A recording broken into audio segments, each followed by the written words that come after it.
Yes, great. So for the gallery, that's one of the main building blocks of the apps. We still have a lot of things that we can see. For example, we can have the selected item of the gallery. So if we click in any of those, we are selecting that item. So, and then we can use this information to do other things in the app. Let's imagine we want, for example, to select this computer and then request something regarding this computer. So we have the selected information for the gallery. Let's see how to get the item I just clicked. We are not going to use right now because we have other things to cover, but soon we are going to revisit this. But let's see how to know which item is selected. So going to the edit mode, I was in the play mode, just exited. I'm going to add a label here to show which item I just clicked. So, oops, I'm going to insert label. Now I want to insert out of the gallery. So just here in the app, it shows this text by default in the text parameter. And then I want to show which item I selected in the gallery. If I click in the gallery, I see that the name is gallery 1. What do you think about this name, Leo? We can see here in the tree view all the elements we insert. All of them have label 6, label 5, image 1, button Yeah, 1. What do you think? I think that at some point you are going to get lost because there are going to be so many objects there, and so a good practice is to get good names for your objects. And actually, there are naming conventions for using on the objects. I like to follow the naming convention that is proposed by Microsoft. Okay, really good. I also like, I don't like looking at the app and seeing this. It's very confusing, Mhm. very difficult to find things. So, for example, if I want to see the status label, if I want to find here, it's impossible. I need to go here and click. Sometimes there are other things in the top of this label, so I cannot easily select. So, it's a good practice to always rename things right after you create it. So in this case, let's do this exercise before we continue so we don't get lost later.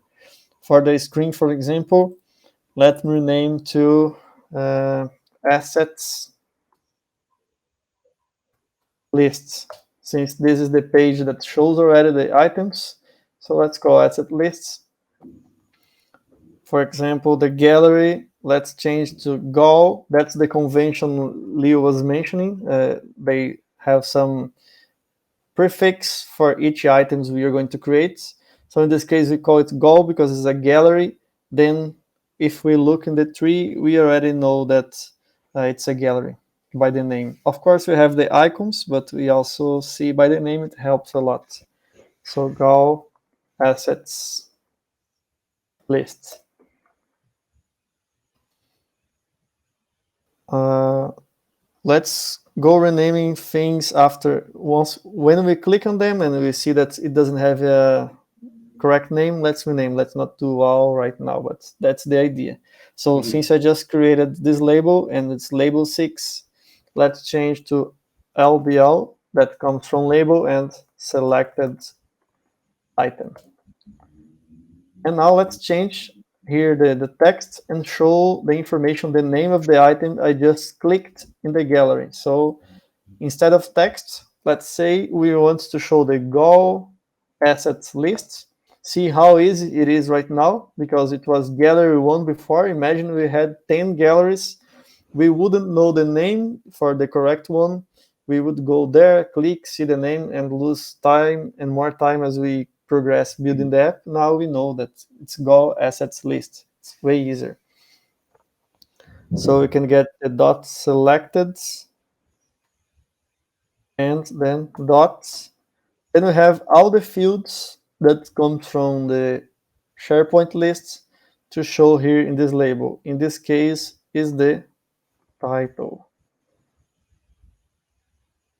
So here it shows PC001. Let's hit play. If I click on PC002, the gallery dot selected is this item now. So gallery dot selected dot title, that's this text. If I click here on the smartphone, then this item will be the selected, and then we are going to show the gallery dot selected dot title, that's the smartphone X text.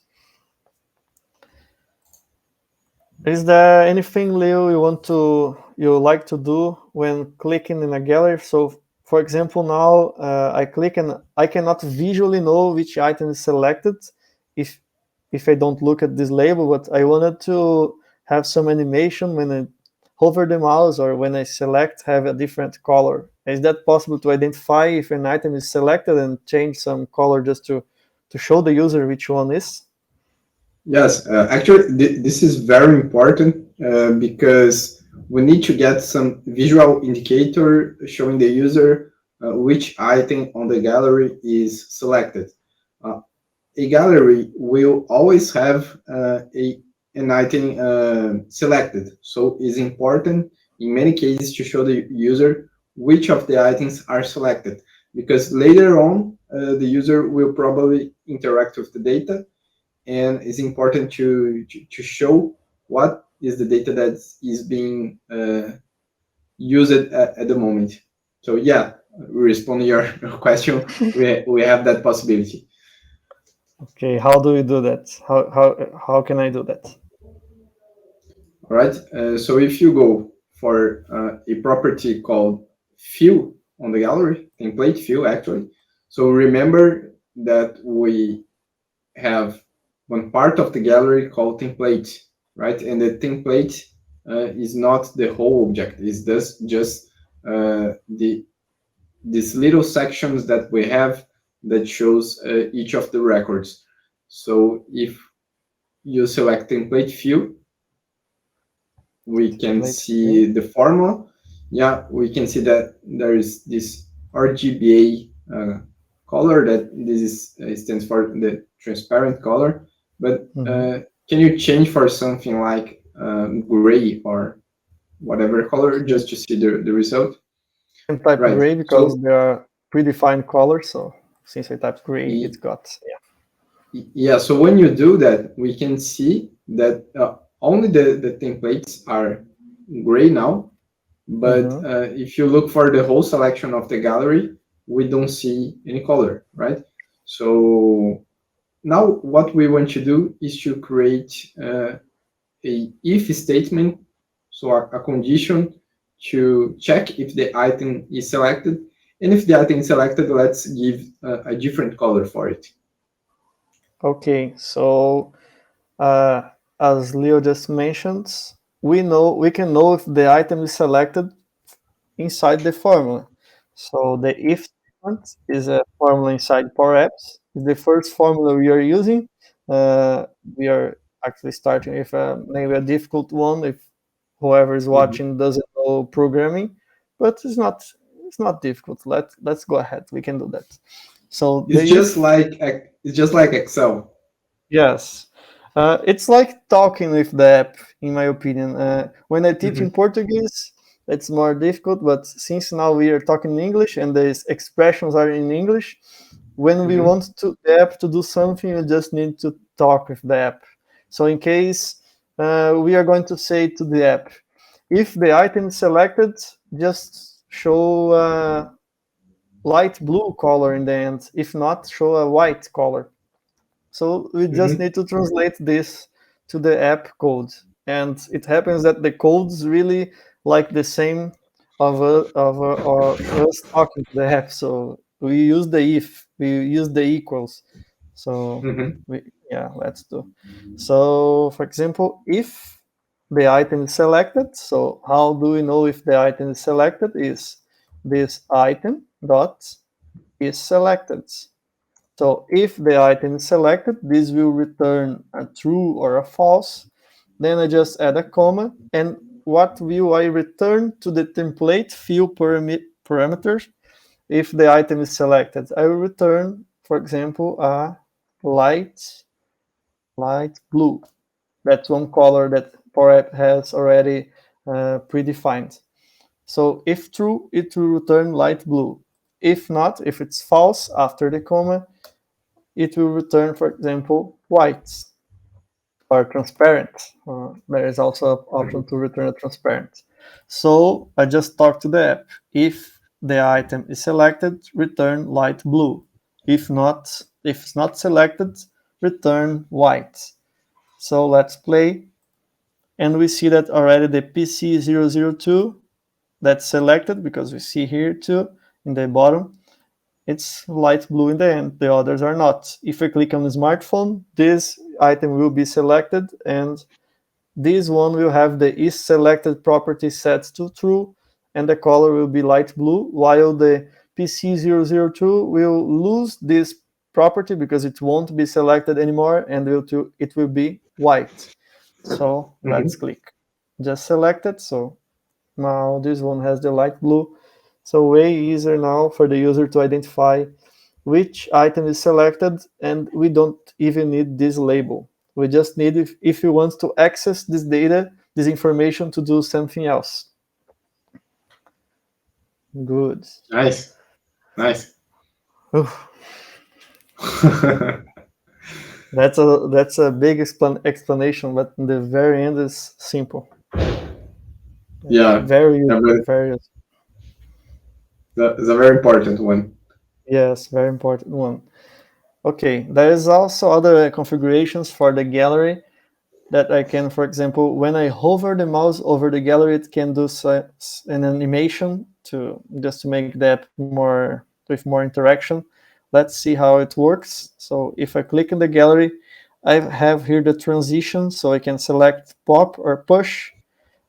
And then when I hover, for example, now I'm selecting push. When I hover the mouse, it will do this pushing animation here. It starts to look nice. And then I click and select. Good. Yeah.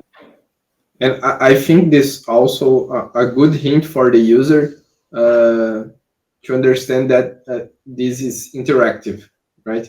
So everything that we do here has a purpose, and I think when we do things like this, is to get a message for the user. So you can click here or interact with this. Yes, that's true. Because if it didn't have this animation, it can be something very static. Maybe the user don't need to click, but now it's clear that it's clickable. Yeah. So it also works for other elements. For example, the button here, you see that it changes the color a little bit. We can also do this for the label, for several elements here. In the gallery, we don't have much options regarding color when we hover things, but we can also add inside the gallery an element that will change the color when we hover. But for the button, for example, if we click in the button, we have several properties here. So for example, the color when we press, the color when we click, press and click is the same. The color when we hover. So the border color, the text color, we can change. So it has this several configurations for several parameters, several items here. So to show the user that they can interact with the app. Yeah, I think this is happening with the icon that you have there on the end of the gallery. Yeah. Yeah, we can see that because I think it's true. It changes slightly, but we can change. So for example, if I select the icon that's inside the gallery, we have the hover color here. So right now it changes to the same color. It just fades a little bit, but we could change, for example, to let me just comment. So that's one thing. If you add double slashes, it's a comment. So this code doesn't work anymore. It's just in there for reference, maybe, or for you to add some comment. And let's add, for example, red. So the hover color now is red. So once I hover this icon, it will change to red. So see, this is a way to show the user how that it can be clickable and they can interact. Good. Okay, so this is the gallery, one of the most important things inside the app. It's still possible to do way more things, make it look way nicer. We Mhm. may do sometimes a video improving galleries, improving the visuals. Leo is really good with designing. So And if thanks. yeah, so if anyone is watching this video, can leave in the comments requesting some videos or giving some ideas to us.